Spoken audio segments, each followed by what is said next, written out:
scared? No, not really. You're the first one to say that.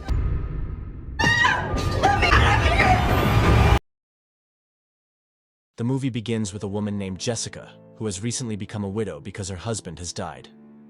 Jessica is shown packing her things into a cargo trailer so she can go on a road trip. Once she finishes her preparations, she opens a map app on her phone, which shows that she is going on a trip outside the city. Her journey outside the city proceeds smoothly. She enjoys driving for a while, and eventually reaches a highway that runs through a forest. After a while, she is driving on a silent road, where a black car is moving slowly in front of her and behaving strangely. And whenever Jessica tries to overtake it, the car suddenly speeds up. Jessica doesn't want to wait too long, so she decides to speed up and pass the car by switching to the other lane. But the black car also drives at the same speed to prevent Jessica from coming back into the right lane. The situation worsens when a large truck is seen coming toward Jessica, but the black car still doesn't slow down. Luckily, Jessica successfully overtakes the car just a few seconds before the truck crashes into her. Within moments, the black car speeds up again and comes close to Jessica, honking loudly. Then both cars part ways at a junction, and Jessica stops to catch her breath and calm her racing heart. That evening, she is refueling at a gas station and talking to her dad on the phone. From the phone call, we learn that she doesn't have a good relationship with her mother, and her father has requested her to reconnect and fix their relationship. During the call, Jessica's attention is diverted when she sees the same black car that was behind her earlier, now parked at the gas station. She gets scared and quickly drives away from there. Jessica then decides to rest for a while and stay the night at a small hotel in the city. While at the hotel, she gets a call from her mother, but she doesn't answer. Before sleeping, she looks at some pictures of herself and her late husband and reminisces about the beautiful moments they shared. In her sorrow and grief, she sheds a few tears, and then decides to sleep. The next morning, as she's about to leave, a suspicious stranger with a plaster on his hand approaches her. Jessica is surprised when the man identifies himself as the same person who was driving the black car. He apologizes out of embarrassment and says he was reading messages on his phone while driving, so he wasn't paying attention. Then he starts asking Jessica more questions, like whether she lives nearby and where she's headed, which makes Jessica uncomfortable. She quickly ends the conversation and leaves. Soon after, she leaves the city and is once again driving on a highway in the middle of the forest. After some time, she sees the same black car parked in the middle of the road, with the suspicious stranger standing nearby, as if he's lost. Jessica becomes cautious and immediately locks her car. She slightly rolls down the window and lets the stranger talk, who claims that his car engine suddenly stopped working. He asks Jessica for a lift to the nearest gas station. Concerned for her safety, Jessica advises him to go himself and bring back a mechanic, but he refuses and insists that Jessica help him. This makes Jessica suspicious, so she speeds off. Later, she stops at another gas station at night to rest. While relaxing, Jessica finally answers her mother's call. Her mother sounds angry because Jessica left the city without informing anyone, but Jessica has made up her mind and explains that she is doing this to move on from her husband. Suddenly, she sees the same black car again, now pulling into the parking lot and entering the resting area. Jessica panics and immediately gets back into her car because now she is sure that the man is following her.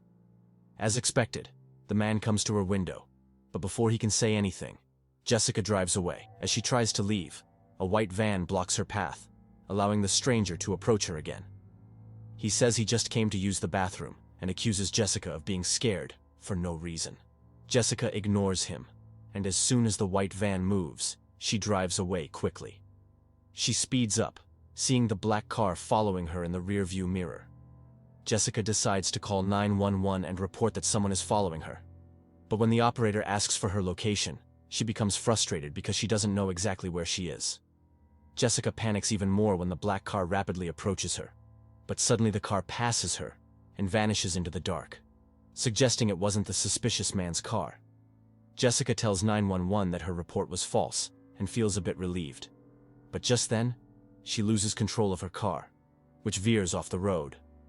When she steps out to check, she finds that one of the cargo trailer's tires has burst. At that moment, the black car approaches again, terrifying her. She quickly detaches the trailer from the car and tries to start it, but the car won't start in time. The suspicious man now decides that the drama is over and breaks her window. Jessica fights him for a while, but he overpowers her and injects her with a sedative. The next day, Jessica wakes up in a strange room with barred windows and sees a fenced yard outside. She tries to look through the locked door but finds nothing helpful. Suddenly, she hears footsteps outside. It's the same man. He just stares at Jessica, and when she begs to be let go, he tells her to stay quiet. That night, he returns with a flashlight and comes closer to her in the dark with a disgusting smile. Jessica pleads again, even offering him money in exchange for freedom. But the man doesn't move and coldly says she's not the first girl to say that, revealing he's a serial killer. Then the creepy man tells her to undress. Jessica tries to trick him by saying she needs to use the bathroom, but when she runs toward the door, he intercepts and knocks her down. He then drags Jessica to the center of the room and lifts her face. He pulls out an iPad showing videos of Jessica with her late husband, then sees her wedding ring and asks if her husband divorced her. Initially hesitant, Jessica eventually admits her husband is dead. But the killer is not satisfied and forces her to confess that her husband died by suicide, and she was the first to discover his body. The next morning, she tries to open the door, but it's locked. Looking through the keyhole, she sees the key stuck on the other side. She searches the room and finds a nail stuck in wood. She straightens her jacket and slides it under the door. Using the nail, she pushes the key out, catches it in her jacket, pulls it back, unlocks the door, and tries to escape. Just then, the killer returns from shopping, so Jessica quickly hides in the wardrobe. As he enters, Jessica silently watches through a crack. The killer receives a phone call from his family. He sweetly talks to his young daughter, telling her he's on a business trip and will be home in a few days.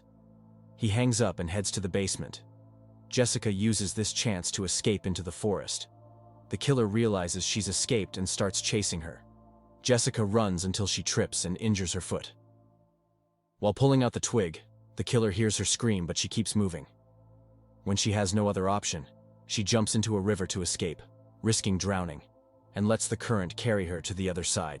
She survives and walks with a wooden stick. Suddenly, she hears footsteps and hides.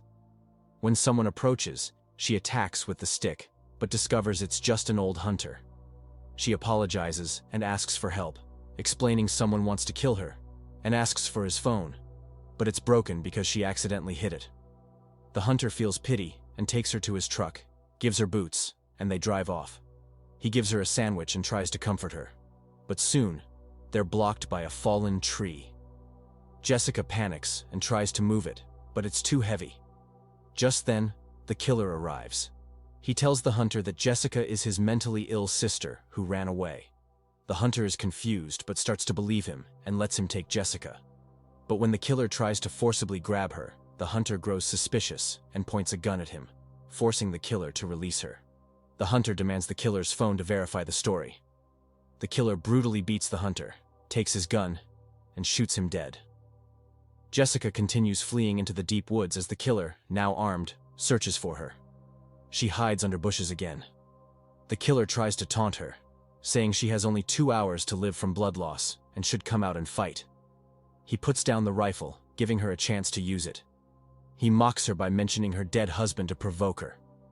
Jessica waits until the killer takes the rifle and leaves. She emerges and walks, eventually falling asleep under a tree from exhaustion. The next morning, she wakes up in the woods and forces herself to walk. She hears a vehicle and sees it's the killer's car. He drags the old hunter's body to a grave. Jessica sneaks to the car, finds it unlocked, and searches for something to help. She finds his phone and hides in the back. The killer finishes burying the body and drives off. Jessica finds a tire wrench and dials 911, but can't speak loudly. The killer notices his phone is missing, stops the car, and starts searching. Jessica realizes he's about to find her and attacks him with the wrench. The killer drives wildly and tries to stab her, but she injures his arm, making him drop the knife. She strangles him with the wrench and stabs him with the knife. They crash. Jessica crawls out and sees a helicopter, gains hope, and drags herself toward an open field. Meanwhile, the killer is still alive. Jessica still has his phone and decides to call his wife to reveal that he's not on a business trip, but is a serial killer. When she sees him coming, She puts the call on speaker so he can hear. She tells his wife her full name and says if she dies, it's because of her husband. This enrages the killer. He now looks completely defeated. With nothing left to lose, both engage in a brutal fight. The killer uses a knife. Jessica uses the wrench. She delivers strong blows and finally cuts his wounded arm, then stabs him deeply in the stomach. He falls helplessly. She collapses too, but sees peace in her eyes as the killer dies. A rescue helicopter finds her and comes down to lift her up.